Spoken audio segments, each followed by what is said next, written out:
Приветствую. Давно присматривался к цифровым микроскопам и вот наконец-то решил заказать себе такой. Это такой карманный маленький микроскоп, то есть в моей ладошке он вообще теряется, наверное, его даже в кулак смогу зажать, чтобы его даже не было видно. Ну да, фактически так и есть. То есть такой достаточно маленький микроскоп. Очень интересная вещь, в меру недорогой и, как я посмотрел, выполняет свои функции. То есть здесь мы имеем 2-дюймовый экран, у нас кнопки управления, здесь имеем 8 светодиодов и неплохую камеру. Здесь есть еще увеличительное стекло, наверное, в 3-5 раз увеличивает. Управление у нас есть 4 кнопки. То есть позволяет увеличивать освещение. Тут есть 3 режима освещения, или его можно выключить, и несколько режимов увеличения. Плюс у него питание есть от USB-C, чтобы заряжать у него. И есть карточка. Можно вставить карточку, как я понимаю, можно снимать видео, делать фотки, то есть кнопочки Reset. И такой неплохая вещь. Сейчас попробовал уже пару раз. Очень классная вещь. Плюс, согласно документации, его можно подключить к компьютеру, но, как я понял, здесь есть станция с бубном подключения. Не знаю, у меня раз получилось, потом 2 раза после этого он почему-то перестал его находить. Ну, странно, но вот такое вот имеем. Так, по параметрам, что у него здесь написано. Значит, у него многофункциональные кнопки, которые увеличение, уменьшение, освещение и так далее, и так далее. Так, по спецификации. Поставлялся вот в такой коробочке. Цифровой микроскоп. Значит, IPS-экран, IPS. Прикольно, это радует. 2-мегапиксельная камера, увеличение до 500 раз. Фотографии в JPEG формате, видео в AVI формате. Фокус мод, значит, 8 светодиодов, 400 мАч аккумулятор, 1,5 часа время работы и 1,5 часа время зарядки. И, по идее, подключается ко всем старым и новым Windows. Сделан в Китае. Ну, как я говорил, я попробовал, у меня не так хорошо все получилось. Так, как он работает? Значит, вот у меня есть Victorinox Compact. Достаточно в использовании был ножичек. Но, в принципе, еще хорошо режет. Где у меня какой-то листик попробовать? Вот, например, листик. Давайте попробуем. Он такой тоненький, парагон. Я даже схватить не могу. Нет, значит, уже притупился. Мне казалось, он еще... Да, уже притупился. Давайте посмотрим, что мы сможем увидеть. То есть, как включаем. Нажимаем, придерживаем, он включается. Значит, основное управление, вот эти вот левый блок кнопок. Удержать, например, минус. Это уменьшение освещения. 1, 0. То есть вообще освещение выключено. И держать на плюс, он освещение увеличивает. Если короткое нажатие, это идет увеличение и уменьшение. Давайте по максимуму увеличу. И попытаемся поймать и с освещением рабочую кромку. Вот, практически поймал.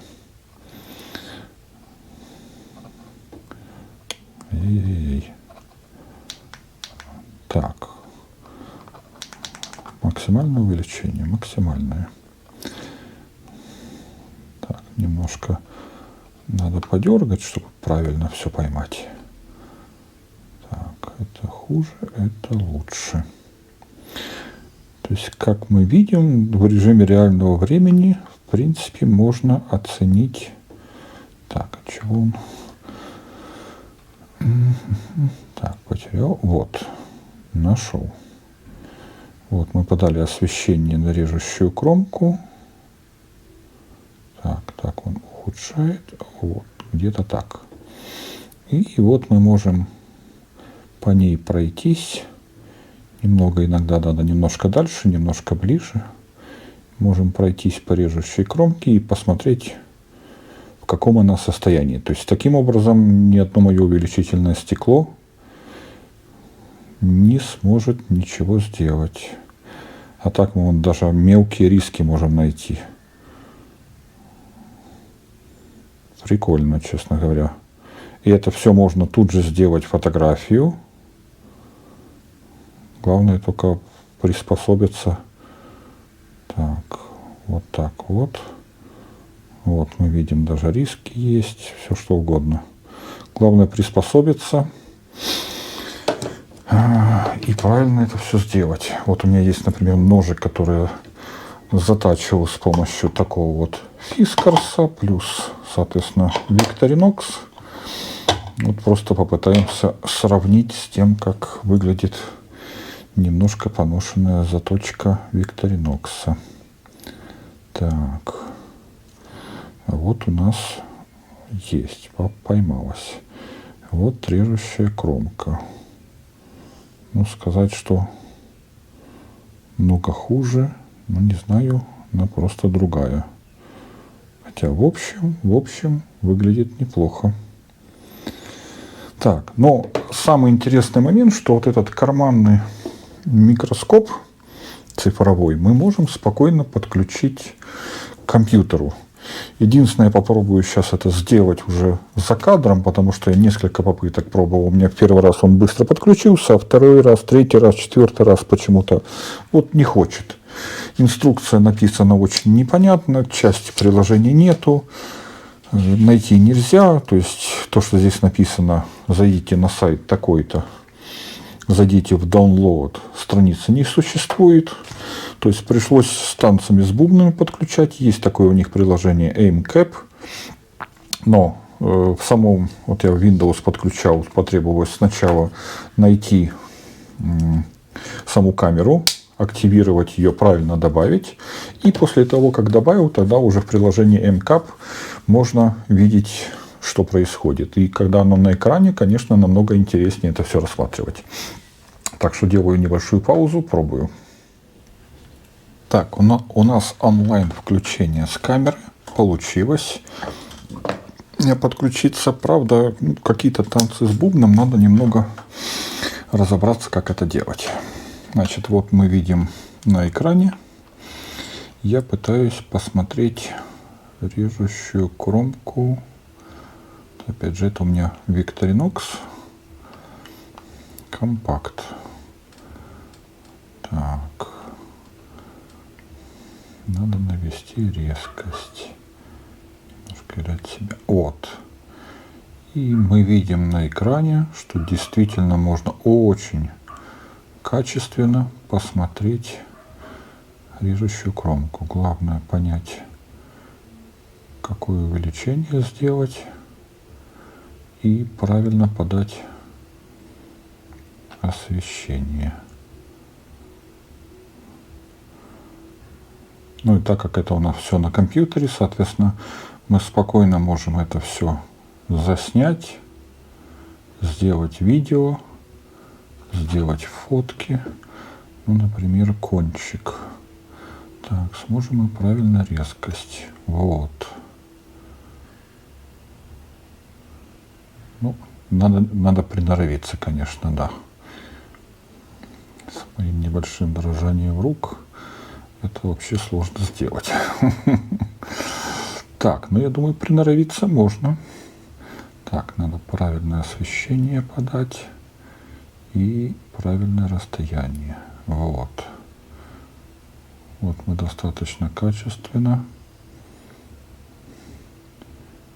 видим, как заточен кончик.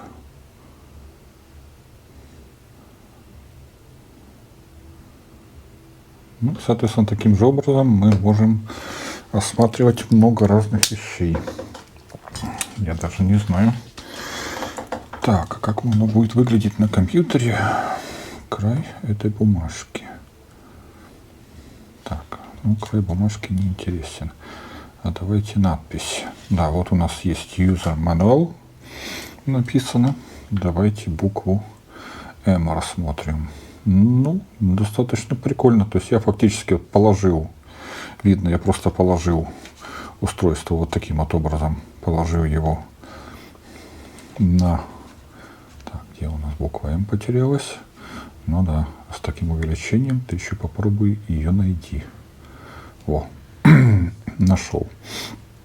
И мы можем достаточно серьезно просмотреть, ну, не то что мелкий текст, можем действительно мелкий текст на договоре. Конечно, кровью и молоком написано, наверное, мы не увидим, но можно просмотреть его и даже записать на карточку, а потом прийти и дома уже посмотреть все на компьютере еще в дополнительном увеличении. Мне кажется, вещь очень-очень прикольная. Не знаю, кому понравилось, но мне, по крайней мере, такая штучка очень понравилась. Я надеюсь, ее буду время от времени использовать. Как часто? Ну, посмотрим. При заточке ножей как раз попытаюсь найти максимальное использование. То есть вот таким вот образом отключив, мы можем, вот еще раз отключив, ничего не связано с питанием, вот наши 8 светодиодов. И вот мы спокойно можем видеть даже очень маленький текст. Реальное увеличение достаточно большое. Так, а ну проверим, это максимально или нет. Вот я навелся на букву М. Давайте попробуем сделать максимальное и минимальное увеличение. То есть вот мы еще увеличиваем еще больше. То есть даже вся буква М на экран не вмещается. И уменьшаем. Вот теперь она вмещается. Ну, как по мне, очень и очень неплохо. Так, мы немножко отдаляем, а можем резкость немножко набрать. Также можем сделать, типа, вот, уменьшим, чтобы вся буква была. Сделали фотку. Теперь нажимаем и делаем просмотр изображения. Ага, у него есть какая-то еще своя память. Это прикольно. И вот мы вернулись опять. Кстати, а если мы попробуем освещение вот таким вот образом, то есть я придерживаю минус на двоечку освещения и придерживаю минус на единичку освещения и выключаем его полностью. Ничего не видно. Единичка, двоечка, троечка. И то, что есть разный режим освещения, кстати, это тоже очень классно. Вот такое вот устройство. Надеюсь, оно мне будет очень помогать рассмотреть какие-то очень мелкие места, очень мелкие вещи. Если кому понравилось видео, ставим лайки, подписываемся. Есть вопросы, задавайте в комментариях. И всем удачи!